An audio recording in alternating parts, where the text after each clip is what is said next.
Imagine a wooden warship in the middle of the Caribbean, 1,715. Cannonballs are smashing through the hull. Splinters, the size of daggers, are flying through the air. Smoke is so thick you can barely see 2 feet in front of you. And somewhere below deck, running barefoot through all of it, is a 9-year-old boy carrying a bag of gunpowder. Not hiding, not cowering, running toward the cannons. His name doesn't appear in any history book. He didn't choose this life. He was either sold into it, kidnapped into it, or born into a world where this was simply the best option available to him. He is what the Royal Navy, the pirates, and every seafaring nation of the age called a powder monkey. And his job was one of the most dangerous assignments on any ship in any ocean on Earth. Now, if you pull up a map of the Atlantic world in the early 1700s, what you see is a web of empire. England, France, Spain, the Dutch Republic. Their trade routes crisscross the ocean like veins. Sugar from the Caribbean, tobacco from the Chesapeake, spices from the East Indies, gold and silver from the Spanish Main. Every single one of those routes was defended, attacked, or pirated by wooden ships carrying anywhere from 12 to 100 cannons. And every single one of those cannons needed powder monkeys. Zoom into the Caribbean, Port Royal, Jamaica, Nassau, the Bahamas, Havana, Cuba, Cartagena, on the coast of what's now Colombia. These weren't just ports. They were staging grounds for a kind of warfare that we can barely comprehend from this distance. Fleets of warships, privateer sloops, and pirate frigates, all fighting over the same stretches of water, the same merchant convoys, the same colonial territories. And on every one of those ships, working in conditions that would make a modern labor inspector physically ill, were the boys. To understand what a powder monkey actually did, you first need to understand how a cannon worked on a warship during this period. Because it wasn't simple.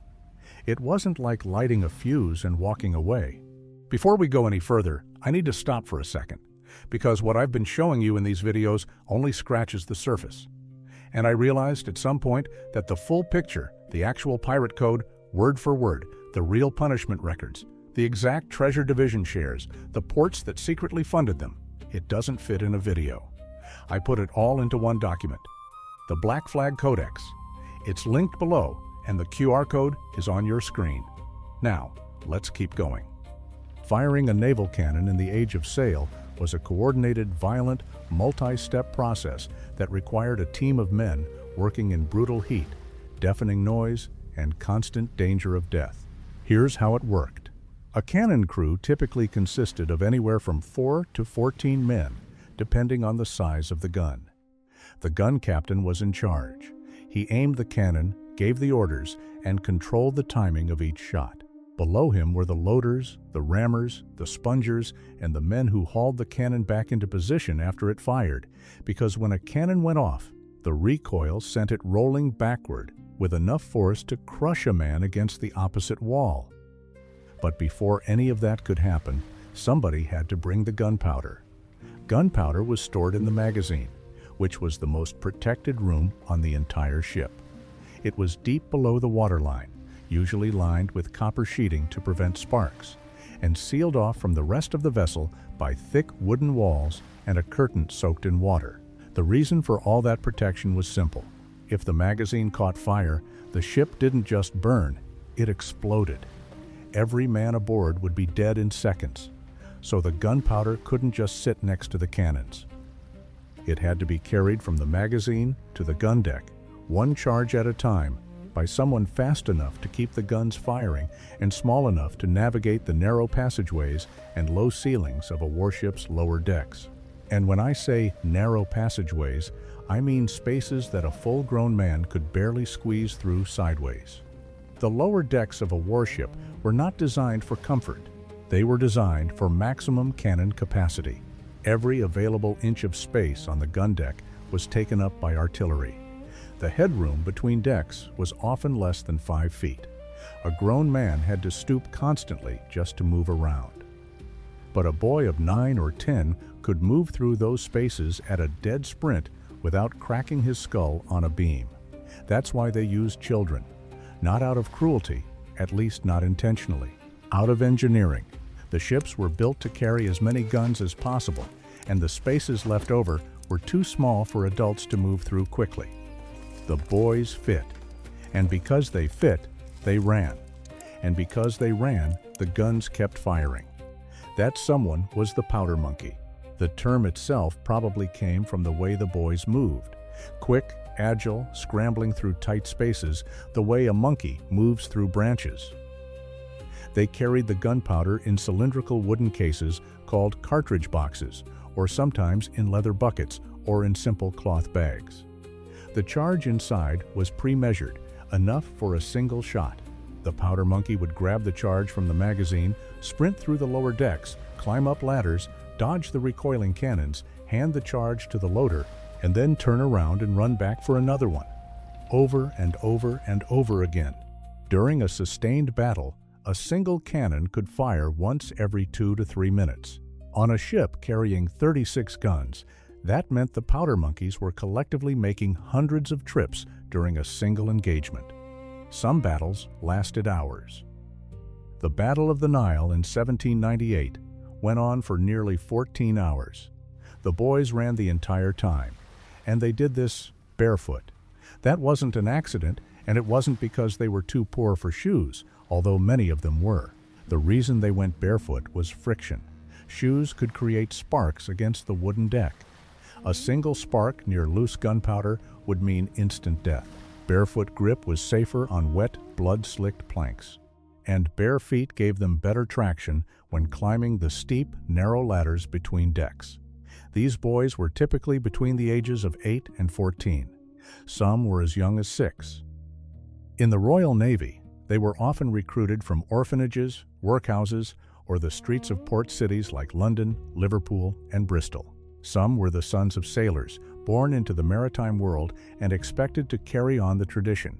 Others were pressed into service, which is a polite way of saying they were grabbed off the street by press gangs and forced onto ships against their will. In the pirate world, the path to becoming a powder monkey was even less voluntary. Boys were captured from merchant ships during raids. They were taken from coastal villages. They were sometimes sold by their own families to pirate captains who needed small, fast crew members to work the guns. And once you were on a pirate ship, your options for leaving were essentially zero. You couldn't swim to shore in the middle of the Atlantic. You couldn't refuse to work without being beaten or worse. You were stuck. The daily life of a powder monkey outside of combat was already miserable by any reasonable standard. The boys slept in hammocks slung between the cannons on the gun deck. Their hammock space was typically about 14 inches wide. They slept shoulder to shoulder with dozens of other crew members in a space with no ventilation, no natural light, and the constant smell of gunpowder, tar, sweat, and bilge water. Their diet consisted of whatever the ship carried, which was usually salted beef or pork that had been preserved in barrels for months, hardtack biscuits that were often infested with weevils, dried peas, and whatever water or beer hadn't gone stale. The salt beef was so hard that sailors carved it into buttons and ornaments. The hardtack, if you weren't careful, would crack a tooth, and the weevils in the biscuits were so common that experienced sailors learned to eat in the dark so they didn't have to look at what they were chewing. Scurvy was a constant threat. Fresh fruit and vegetables were almost non-existent on long voyages. Boys who served for months at a time would develop bleeding gums, loose teeth, reopening of old wounds, and eventually death if the vitamin deficiency wasn't corrected. Dysentery was rampant.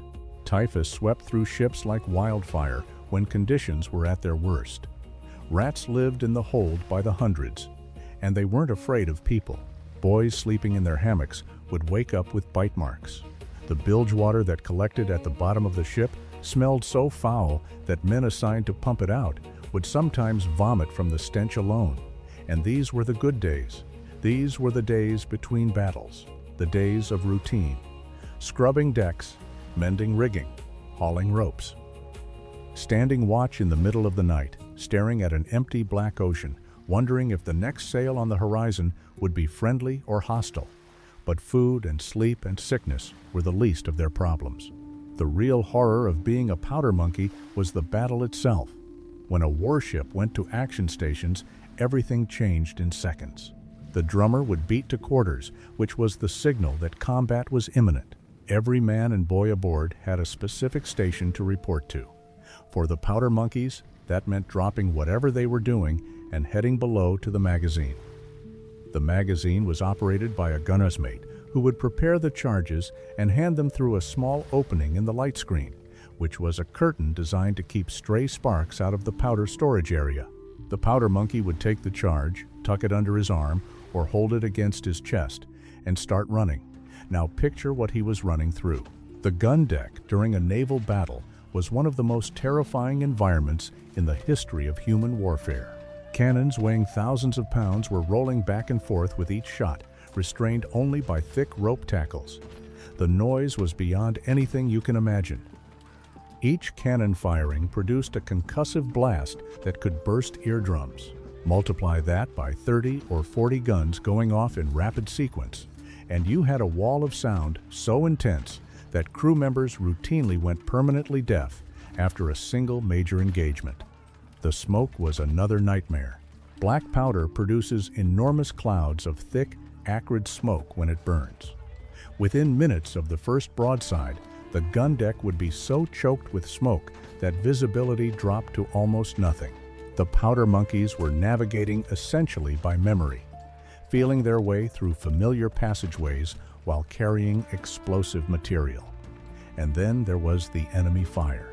When a cannonball hit a wooden ship, it didn't just punch a clean hole. Wood doesn't behave like metal.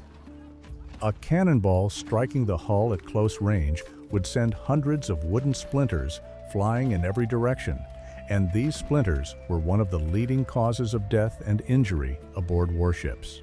A splinter from a shattered hull plank could be 3 feet long and sharp as a spear. They could impale a man through the chest. They could take off limbs. They could blind you. And the powder monkeys were running through all of it, barefoot, carrying gunpowder, while the ship shook and groaned around them.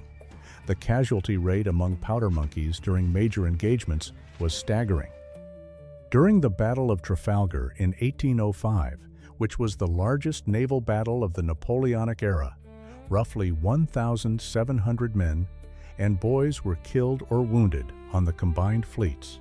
The exact number of powder monkeys among the dead was never recorded because they were considered too low in rank to count individually. They appeared in the ship's books as part of the general crew, and when they died, they were simply replaced. That replaceability was the cruelest part of the system. Powder monkeys were considered expendable. The officers knew that boys would die during battle. The boys themselves knew it, and the system was designed around that expectation. There were always more orphans in the workhouses of London. There were always more street children in the ports of the Caribbean. There were always more sons of dead sailors who had nowhere else to go. The Royal Navy formalized this with a rank structure that placed powder monkeys at the absolute bottom.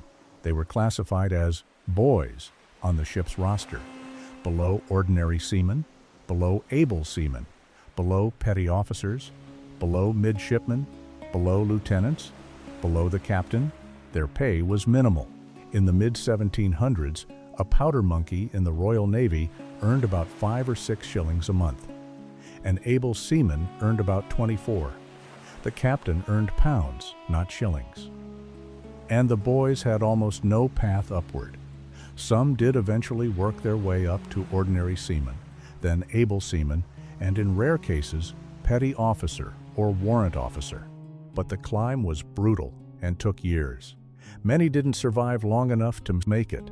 On pirate ships, the situation was different in some ways, but equally harsh in others. Pirates operated under Articles of Agreement, which were essentially constitutions that every crew member signed or made their mark on before sailing. These articles spelled out how plunder would be divided, how disputes would be settled, and what the rules of conduct were aboard the ship. In theory, pirate articles were more democratic than anything in the Royal Navy. Crew members voted on major decisions. The captain could be deposed by a majority vote. Every man received a share of the loot. but the word man is doing heavy lifting there. Boys, especially powder monkeys, were not full crew members on most pirate vessels.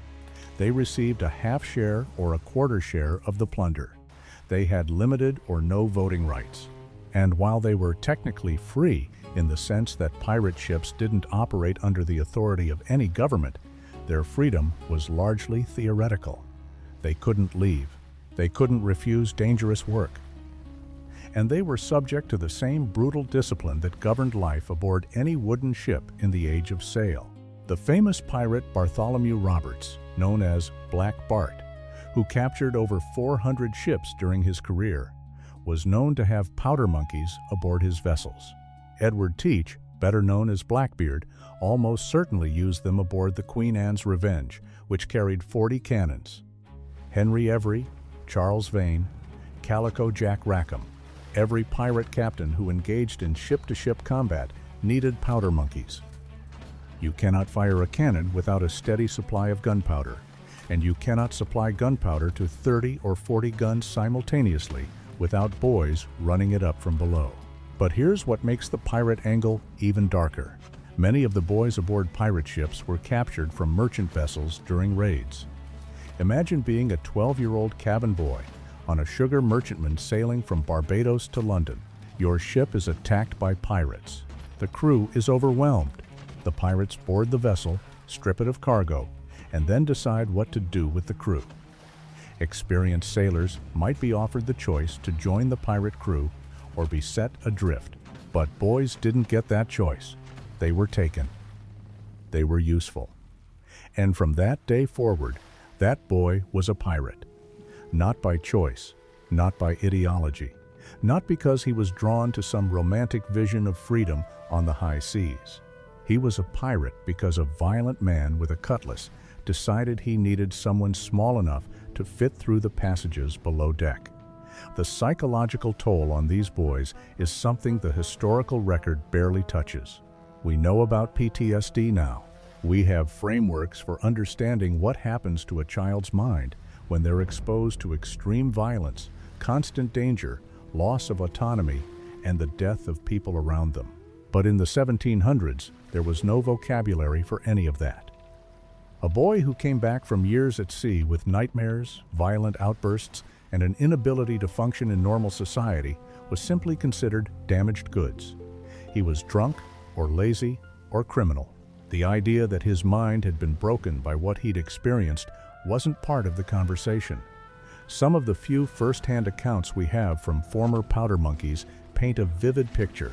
One account from a boy who served aboard a British warship during the American Revolution describes the gun deck during battle as something out of a nightmare. He wrote about slipping on blood, about stepping over the bodies of men he knew, about the screaming of the wounded being louder than the cannons. Stop for a second. What you just heard about the pirate code is the part that rewrites everything you thought you knew. But it only lands when you see the actual shares, the exact fractions written into the Articles of Agreement, the punishments, the port records, the names of the men who funded them from government offices. It's all in the Black Flag Codex, linked in the description. 5 seconds. Grab it now, because what comes next builds directly on it. Link is below. QR code is on your screen. He wrote about carrying his cartridge past a man whose leg had been taken off by a cannonball, the man still alive, still screaming, and how he had to step over that man's severed leg to get to the gun crew. And then he had to turn around and do it again, and again, and again. Another account from a boy who served aboard a French vessel during the Napoleonic Wars describes the moment an enemy shot penetrated the magazine of a nearby ship. He felt the shockwave before he heard the explosion. The ship simply disintegrated. One moment it was there, flying the French tricolor, guns blazing. The next moment, it was a cloud of smoke, splinters, and fire on the water. Every soul aboard was killed instantly. And this boy, watching from the deck of his own ship, knew that the same thing could happen to him at any moment, because the magazine he was running gunpowder from was identical to the one that had just killed 300 men. He was 11 years old. Stories like these were not rare. They were the norm. Every major naval engagement of the Age of Sail produced similar accounts from boys who survived long enough to tell someone what they'd seen. And for every boy who left a written record, there were thousands who didn't. Boys who couldn't read or write. Boys who died before they could tell anyone. Boys whose stories were simply never considered worth recording by the officers and historians who documented everything else about these battles in exhaustive detail. The silence in the historical record is its own kind of violence. We know the names of every captain who commanded a ship at Trafalgar. We know the names of most of the lieutenants. We can trace the careers of midshipmen and warrant officers through decades of service records. But the boys who kept those ships fighting, the boys without whom the guns would have gone silent after the first broadside, exist in the archives as anonymous entries. Boy, first class. Boy, second class. Without a name, without an age, without a hometown listed, just a category. The training these boys received was minimal at best. On a well-run warship, the gun crews would practice regularly, running through the loading and firing sequence until it became muscle memory. The powder monkeys would practice their runs, learning the fastest routes from magazine to gun, timing their deliveries to keep up with the fire rate. But on many ships, especially pirate ships and smaller privateers, training was an afterthought. You learned by doing. And if you did it wrong, if you tripped, if you dropped the cartridge, if you ran to the wrong gun, the consequences were immediate and violent. Officers aboard Royal Navy vessels were authorized to discipline boys with a rope's end, which was a short length of rope used as a whip. On pirate ships, discipline was less formal, but often more severe. A boy who slowed down the gun crew during combat could be beaten, starved, or in extreme cases, thrown overboard. The logic was simple and brutal. The guns had to keep firing. If you couldn't keep up, you were a liability. And liabilities didn't last long at sea. But not every powder monkey's story ended in tragedy. Some of them survived. Some of them grew up. And a few of them became legends in their own right.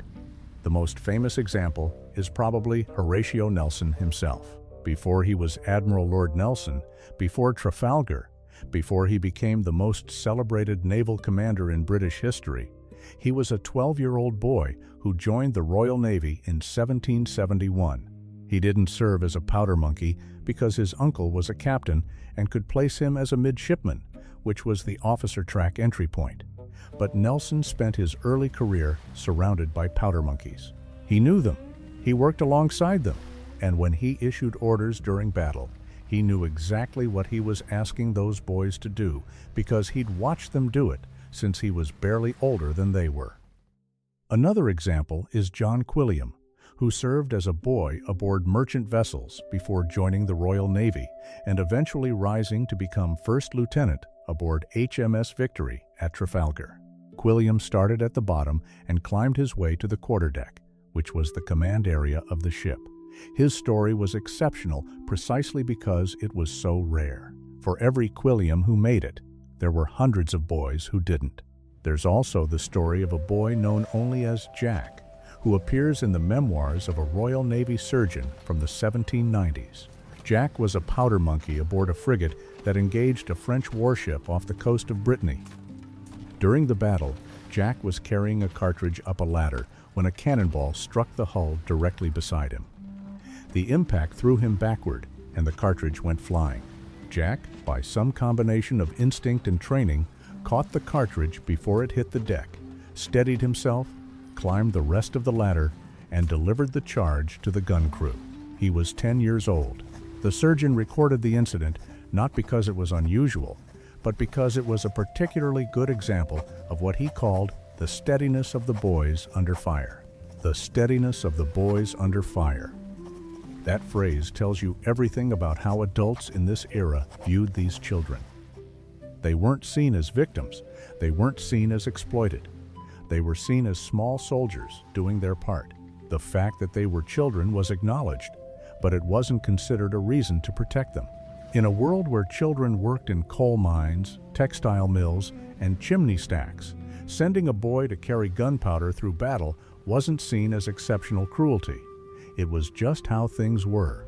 And that's perhaps the most disturbing part of the powder monkey story. Not the violence itself, although that was horrific. Not the conditions, although those were nightmarish. But the normalcy of it. The complete, unquestioned acceptance that boys as young as 6 belonged in the most dangerous environment on a warship. The system didn't end overnight. Powder monkeys were used well into the 19th century. The Royal Navy continued to recruit boys for shipboard service through the 1800s, gradually raising the minimum age and improving conditions, but never fully eliminating the practice until the nature of naval warfare itself changed. When warships transitioned from sail to steam, from wooden hulls to iron and steel, from muzzle-loading cannons to breech-loading guns, and eventually turrets, the role of the powder monkey became obsolete. Mechanical systems replaced human runners. Shell hoists and ammunition lifts did the work that boys had done with their bare feet and their hands. But the transition was slow. During the American Civil War, powder monkeys were still serving aboard both Union and Confederate vessels. One of the most famous images from that conflict shows a boy standing on the deck of a Union warship, his face smeared with soot, his eyes wide, looking directly at the camera. He looks about 12. His name, according to the records, was Aspinwall Fuller. He served aboard the USS New Hampshire. He survived the war, which makes him luckier than many. There's also the case of the CSS Alabama, a Confederate commerce raider that terrorized Union merchant shipping across 2 oceans. The Alabama carried a complement of boys who served in various roles, including powder service. When the Alabama was finally sunk by the USS Kearsarge off the coast of Cherbourg, France, in 1864, several of those boys went into the water. Some were rescued by nearby boats. Others weren't. The exact number of boys lost when the Alabama went down remains unclear because, again, the records didn't prioritize tracking them. The last confirmed use of powder monkeys in a major naval engagement was likely during the Russo-Japanese War of 1904 to 1905, although by that point the boys were typically teenagers rather than young children, and their role had evolved to include other ammunition handling duties beyond just running powder charges. So what happened to the boys who survived? Some went back to sea. It was the only life they knew. They became ordinary seamen, then able seamen, then bosuns and gunners and warrant officers. A very few became officers. Most stayed in the lower ranks for the rest of their careers, earning modest pay, accumulating injuries and chronic health problems, and eventually dying ashore in sailors' hospitals or on the streets of port cities. Others left the sea entirely. They became dock workers, laborers, petty criminals, or they simply disappeared into the anonymous masses of the working poor. The skills of a powder monkey did not transfer well to civilian life. Being able to sprint through a smoke-filled gun deck while carrying explosives was not a marketable talent in peacetime London, and some never came home at all. Their bones rest on the bottom of the Atlantic, the Caribbean, the Mediterranean, the Indian Ocean. They went down with their ships during storms, during battles, during the slow rot of a hull that had been at sea too long. They have no graves. They have no monuments. The vast majority of them don't even have names in the historical record.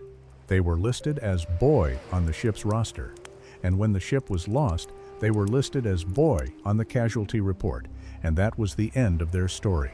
The powder monkey is one of those figures in history who exists at the intersection of childhood and warfare, of poverty and empire, of human ingenuity and human cruelty. These boys made naval warfare possible. Without them, the guns didn't fire. Without the guns, the ships were defenseless. Without the ships, the empires couldn't project power, couldn't control trade routes, couldn't defend or expand their colonial holdings. Every barrel of sugar that arrived in London, every chest of silver that reached Seville, every bale of tobacco that made it to Amsterdam, all of it was protected at some point in its journey across the ocean by cannons that were fed by children running gunpowder through hell. And the boys knew it. They may not have understood the politics, the economics, the grand imperial strategies, but they understood that if they stopped running, the gun stopped firing, and if the gun stopped firing, everyone aboard would die. So they ran, barefoot, through smoke and blood and splinters and noise that would break a grown man's nerves. They ran with gunpowder pressed against their chests, knowing that one stray spark would turn them into a memory that nobody would bother to record. They ran because there was no other option.